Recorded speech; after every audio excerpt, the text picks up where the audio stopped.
അല്ല. ജനങ്ങളുടെ പ്രശ്നം കേട്ട് പരിഹരിക്കുന്നതാണ് എം എൽ എ. അല്ലാതെ പിണങ്ങി പോകുന്നതല്ല എം എൽ എ. ചേട്ടാ, വർക്കലയിൽ നിന്നുള്ള ഒരു ദൃശ്യമാണ് വരുന്നത്. വർക്കലയിലെ വി ജോയിയെ ആട്ടിയിറക്കി വീട്ടമ്മമാർ. കഴിഞ്ഞ 10 വർഷത്തെ വികസന മുരടിപ്പും അതേപോലെ ചോദ്യങ്ങൾ ചോദിക്കുമ്പോൾ എം എൽ എ മിണ്ടാതെ പോകുന്നു. എന്താണ് വർക്കലയിലെ ഒരു അവസ്ഥ? കോട്ടയാണെന്ന് വിളിക്കപ്പെടുന്ന സ്ഥലം കോട്ടയല്ലെന്ന് ജനങ്ങൾ തെളിയിക്കുന്ന ഒരു രീതിയാണോ ഇപ്പൊ കാണുന്നത്? അല്ല, വർക്കലയിൽ ജോയി അല്ലാതെ വേറെ ആരെ നിർത്തിയാലും ജയിക്കൂല എന്നാണ് CPM പറഞ്ഞത്. അതായത് അവരുടെ സംസ്ഥാന സെക്രട്ടറി ഗോവിന്ദൻ ഉൾപ്പെടെയുള്ളവർ പങ്കെടുത്ത ഒരു തിരുവനന്തപുരത്തെ ജില്ലാ കമ്മിറ്റി മീറ്റിങ്ങിൽ ജോയി എന്ന് പറയുന്ന പാർട്ടി സെക്രട്ടറിയാണ്. അപ്പോൾ ജോയിക്ക് പാർട്ടി സെക്രട്ടറിയായി ഇരിക്കണം, മത്സരിക്കുകയും വേണം, എല്ലാം വേണം. അപ്പോൾ ഈ ജോയി അല്ലാതെ വേറെ ആരെയും നിങ്ങൾക്ക് ഇവിടെ സ്ഥാനാർത്ഥിയായിട്ട് ഇല്ലേ, കിട്ടിയില്ലേ എന്ന്, വേറെ ജോയി അല്ലാതെ ആരും ഇല്ലേ എന്ന് ചോദിച്ചു. കാര്യം സെക്രട്ടറി പണി എന്ന് പറഞ്ഞാൽ നല്ല പണിയാണ്, സംഘടനയ്ക്കകത്തുള്ള പണിയാണ്. ആ പണി ചെയ്യാനായിട്ട് ഇഷ്ടംപോലെ ഉള്ളൂ. പിന്നെ ജോയി എങ്ങനെ, അതായത് ജോയിയെ നേരത്തെ ആറ്റിങ്ങൽ നടന്നല്ലോ ലോക്സഭാ തെരഞ്ഞെടുപ്പില്ലേ, ഈ അടൂർ പ്രകാശ് ജയിച്ചത്, അവിടെയും ആറ്റിങ്ങലും ജോയി തന്നെയായിരുന്നു സ്ഥാനാർത്ഥി. അപ്പോൾ അങ്ങനെ വന്ന ഈ ജോയി ഭയങ്കര പ്രഗത്ഭനാണ്, ജനസമ്മതനാണ്. അവിടെ ജോയി അല്ലാതെ വർക്കല എടുക്കാൻ വേറെ ആരെയും കിട്ടില്ല എന്നും പറഞ്ഞാണ് ജോയിയെ ഇറക്കിയത്. അപ്പോൾ ഇത്തരത്തിൽ ജോയി അവിടെ സ്ഥാനാർത്ഥിയാവുമ്പോൾ BJPയുടെ സ്ഥാനാർത്ഥി, അത് ആദ്യം BDJS കൊടുക്കുന്നതെന്ന് പറഞ്ഞ മണ്ഡലം വർക്കല എന്ന് പറഞ്ഞാൽ ഒരു ഈഴവ കോട്ടയും ഈഴവാസ കൂടുതലുള്ള സ്ഥലവും പിന്നീട് ന്യൂനപക്ഷ വോട്ടുള്ള സ്ഥലമാണ്. അപ്പോൾ ജോയി കഴിഞ്ഞ തവണ ജയിച്ചു. ജോയി പിന്നെ പറയുന്ന പോലെ അവിടെ കുറച്ച് സമ്മതനാണ് എന്നൊക്കെയാണ് പൊതുവെ വെപ്പ്. അപ്പോൾ BJP സ്ഥാനാർത്ഥിയായിട്ട് വന്നിരിക്കുന്നത് അവരുടെ തന്നെ പാർട്ടിയിലെ അംഗമായിരുന്നു. അവര് ബ്ലോക്ക് ഡിവിഷനിലെ മുൻ പ്രസിഡന്റാണ് സ്മിത. അവരുടെ തന്നെ, അതെ, ഒരു കമ്മ്യൂണിസ്റ്റ് കുടുംബത്തിൽ നിന്നാണ്. സുന്ദരേശൻ എന്ന് പറയുന്ന ഒരു അവരുടെ തന്നെ സഖാവിൻ്റെ മകളാണ് BJP സ്ഥാനാർത്ഥിയായിട്ട് അവിടെ വരുന്നത്. അപ്പോൾ അവിടെ വർക്കലയിൽ എത്രത്തോളം CPM ഇത്തവണ പ്രതിരോധത്തിലാകും എന്നുള്ളതിൻ്റെ തെളിവാണ് പാർട്ടി അംഗത്തെ, അതായത് വേറെ രാഷ്ട്രീയ പാർട്ടി, അതായത് BJPയിലേക്ക് പോയി അവർ മത്സരിക്കുകയാണ്.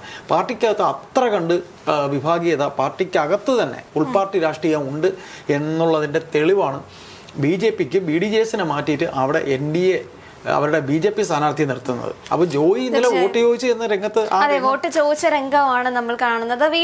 എല്ലാ വീടുകളിലേക്കും സ്ഥാനാർത്ഥികൾ എത്തുന്ന ഒരു സമയമാണ്. അങ്ങനെ വോട്ട് ചോദിച്ച് ചെല്ലുന്ന സമയത്ത് ജനങ്ങൾ ഇപ്പോൾ പണ്ടത്തെ പോലെയൊന്നുമല്ല, കൃത്യമായ ചോദ്യം ചോദിക്കാൻ അറിയാവുന്ന, കഴിഞ്ഞ 10 വർഷം എന്ത് ചെയ്തു എന്ന് ചോദിക്കുമ്പോൾ മിണ്ടാതെ തിരിച്ചു പോകുന്ന, പിണങ്ങിപ്പോകല്ലേ സഖാവേ, MLA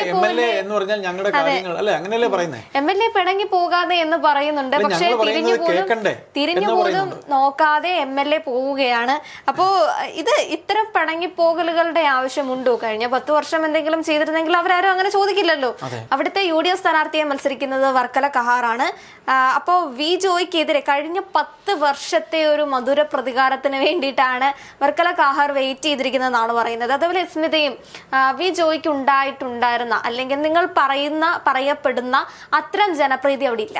അതാണ് ഇപ്പോൾ നമ്മൾ കാണുന്ന ദൃശ്യത്തിലൂടെ വ്യക്തമാവുന്നത്. ഇപ്പൊ ചിലപ്പോൾ വേണമെങ്കിൽ പറയാം ഒറ്റപ്പെട്ട സംഭവമാണ്, ഒറ്റപ്പെട്ട രീതിയിൽ അത് ഏതെങ്കിലും UDF വീടോ അല്ലെങ്കിൽ കോൺഗ്രസ് വോട്ടുള്ള വീടോ അല്ലെങ്കിൽ BJP വോട്ടുള്ള വീടോ ആയതുകൊണ്ടായിരിക്കാം അത്തരത്തിൽ വി ജോയ്ക്ക് ഒരു പ്രതികരണം നേരിട്ടത്. അതിന്റെ അപ്പുറത്തേക്കും ബാക്കിയുള്ള സ്ഥലങ്ങളിൽ അത്തരം പ്രതികരണങ്ങളൊന്നും ഇല്ല.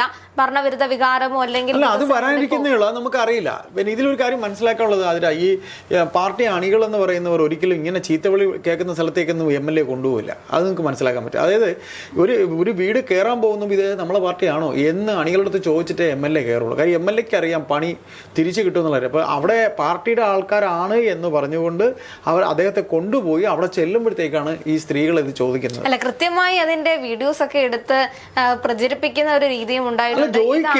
ജോയിക്കെതിരായിട്ട് ഒളിച്ചെന്ന് എടുത്തൊന്നുമല്ല, ചെന്നപ്പോ എടുത്ത സാധനം അവരെ എടുത്ത സമയത്ത് ഇങ്ങനെ അറ്റാക്ക് ഒരിക്കലും കൂടെ ചെന്നവരെ വീഡിയോ എടുത്ത് ആരും ചിലപ്പോൾ പ്രതീക്ഷിച്ച് കാണത്തില്ല. അല്ല, വീഡിയോ എടുത്തത് കൃത്യമായിട്ടും വിജയ്ക്ക് ഓപ്പോസിറ്റ് എന്നാണ് എടുക്കുന്നത്. കാരണം വിജയ് നടന്നു പോകുന്നതൊക്കെ നമുക്ക് കാണാൻ. അപ്പോൾ അദ്ദേഹത്തിന്റെ പുറകെ പിടങ്ങി പോവല്ലേ എന്ന് പറയുന്നതും ആ ദൃശ്യത്തിനകത്തിൽ നമുക്ക് കാണാൻ പറ്റുന്നുണ്ട്.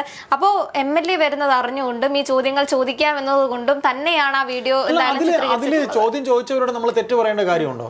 ചിലപ്പോൾ അനുഭാവിയാണെങ്കിലും പാർട്ടി വോട്ടാണെങ്കിലും ചോദിച്ചാൽ അസഹിഷ്ണുമായിട്ട് MLA ഇറങ്ങിപ്പോവുക വേണ്ടത്? എന്റെ സംശയം. അല്ല, ഉത്തരമില്ലാത്ത സ്ഥലത്ത് നിന്ന് ഒന്നെങ്കിൽ മൗനം പാലിക്കുക അല്ലെങ്കിൽ ഇറങ്ങി പോവുക, അല്ലെങ്കിൽ നമുക്ക് വേണ്ടത് ചെയ്യാം. അവരെ ചേർത്ത് പിടിച്ചിട്ട് എന്താ പറ്റിയത്, നിങ്ങളുടെ പ്രശ്നം എന്താണ്, ഞാൻ എന്റെ പേപ്പർ തന്നില്ലല്ലോ, അല്ലെങ്കിൽ നമുക്കത് നോക്കാം എന്ന് തിരിച്ച് മറുപടി. കഴിഞ്ഞ 5 വർഷമായി ആ പേപ്പർ കണ്ടില്ല എന്ന് പറഞ്ഞു കഴിഞ്ഞാൽ ചിലപ്പോൾ അതിന്റെ ബാക്കി വേറെ എന്തെങ്കിലും ആയിരിക്കും. അല്ല, അത് ഏതായാലും ഉൾക്കൊള്ളാൻ തയ്യാറാവണം. ഒരു ജനപ്രതിനിധി എന്ന് പറഞ്ഞാൽ ഇതെല്ലാം കൂടെ ചേർന്ന പണിയാണ് ജനപ്രതിനിധി എന്ന് പറഞ്ഞാൽ. അല്ലാതെ ചുമ്മാ കറങ്ങുന്ന കസേരയിൽ ഇതിനു മുൻപ് കഴിഞ്ഞ ദിവസം മറ്റൊരു സ്ഥാനാർത്ഥിയുടെ അടുത്ത് അങ്ങോട്ടും ഇങ്ങോട്ടും വാക്കേറ്റം വ്രതം നമ്മൾ കണ്ടിട്ടുണ്ടായിരുന്നു. ഒരു BJP സ്ഥാനാർത്ഥിയായിരുന്നു, മണ്ഡലം ഞാൻ വിട്ടുപോയി. അപ്പോ നീ എന്നെ വിളിച്ചാൽ ഞാനും നിന്നെ നീ എന്ന് വിളിക്കുമെന്ന രീതിയിൽ ശുഭിതനായി ഒരു സ്ഥാനാർത്ഥിയെ നമ്മൾ കാണുന്നുണ്ടായിരുന്നു. അതിൽ നിന്നും വ്യത്യസ്തമായിട്ട് എന്തായാലും വീട്ടമ്മമാരുടെ അടുത്തേക്ക് വോട്ടിന് ചെന്ന ബിജോയെ ചോദ്യങ്ങൾ ചോദിച്ച് അട്ടിയിറക്കുന്ന സ്ഥിതിയാണ് ഉണ്ടായത്. ഇത് ചോദിച്ച ചോദ്യത്തിന് ഉത്തരം കൊടുക്കാൻ ഇദ്ദേഹം ബാധ്യസ്ഥനാണ്. ഇദ്ദേഹം പിണങ്ങിപ്പോവുക ചെയ്യേണ്ടത്. അവിടെയാണ് ഒരു രാഷ്ട്രീയക്കാരന് വേണ്ട മിതത്വം, പക്വത, പാകത. എന്താ പിന്നെ പാർട്ടി പറഞ്ഞ പാർട്ടിയിൽ വർക്കലയിൽ മറ്റൊരു സ്ഥാനാർത്ഥി ബിജോയ് മാത്രമേ ഉള്ളൂ, എന്തുകൊണ്ട് ബിജോയെ നിർത്തുന്നു എന്നുള്ള ഒരു ചോദ്യത്തിന് ഉത്തരം അതാണ് പറഞ്ഞത്. അപ്പോ ഇനി എന്തുകൊണ്ട് നിർത്തേണ്ടിയിരുന്നില്ല എന്നൊരു ചോദ്യത്തിന് പാർട്ടി ഉത്തരം പറയുന്ന സ്ഥിതിയിലേക്കാണ് പോകുന്നത്. പിന്നെ ഇതില് ഒരു പ്രതീകാത്മകമാണെന്ന് വേണമെങ്കിൽ പറയാം. ഇവിടെ ഇദ്ദേഹം ബഹുമാനപ്പെട്ട മുഖ്യമന്ത്രി പിണറായി വിജയൻ ഈ സിറ്റിംഗ് MLA-മാരെ എന്തിനാണ് നിർത്തിയിരിക്കുന്നത് അറിയോ? ഈ അദ്ദേഹത്തിന് ഒരു വേള ഇത് തോൽവിയെ ഫേസ് ചെയ്യുകയാണെങ്കിൽ ഇപ്പൊ ഇവര് അവരോട് പറയാമല്ലോ, ഞാൻ നിങ്ങളെ നിർത്തിയല്ലോ, നിങ്ങൾ അവിടെ എന്ത് ചെയ്തു, നിങ്ങൾ നേരെ ചെയ്ത് നിങ്ങളും ജയിക്കേണ്ടതല്ലേ. ഇത് ഭാരം, തോൽവിയുടെ ഭാരം തന്നിൽ നിന്ന് കുറയ്ക്കാനാണ് ഈ രണ്ടാം ചാൻസ് വീണ്ടും MLA-മാരെ ഏൽപ്പിക്കുന്നത്. അവിടെ MLA-മാര് പരാജയപ്പെട്ടാൽ അത് കൂട്ടായ തോൽവിയാണ് എന്ന് വരുത്തി തീർക്കാനുള്ള ബുദ്ധിപരമായ നീക്കമാണ്. അല്ല, ഈ കൃത്യമായി ഇപ്പോൾ എല്ലാ മണ്ഡലങ്ങളിലേക്കും കൺവെൻഷനുകളായി ശ്രീ മുഖ്യമന്ത്രി വരുന്നുണ്ടല്ലോ, ശ്രീ പിണറായി വിജയൻ എത്തുന്നുണ്ട്. ഇപ്പോൾ ശ്രീ വി ജോയിയോട് ചോദിച്ച അതേ ചോദ്യങ്ങൾ തന്നെ വി ജോയിക്ക് വേണ്ടി വർക്കലയിൽ ശ്രീ പിണറായി വിജയൻ വരികയാണെങ്കിൽ ഇതേ വീട്ടമ്മമാർ ചോദിക്കട്ടെ, അവസരമുണ്ടെങ്കിൽ അപ്പോഴാണല്ലോ വീട്ടിൽ പോയി ചോദിച്ചാൽ മതി എന്നുള്ള രീതിയിൽ മുഖ്യമന്ത്രി പറഞ്ഞു. മുഖ്യമന്ത്രിക്ക് ഏറ്റവും വേണ്ടപ്പെട്ട ആളാണ്. അത് അണിയായിരുന്നല്ലോ ചോദിച്ചത്, അത് പ്രവർത്തകനാണ് ചോദിച്ചത്. ഇതിപ്പോ വീട്ടമ്മമാരാണ്.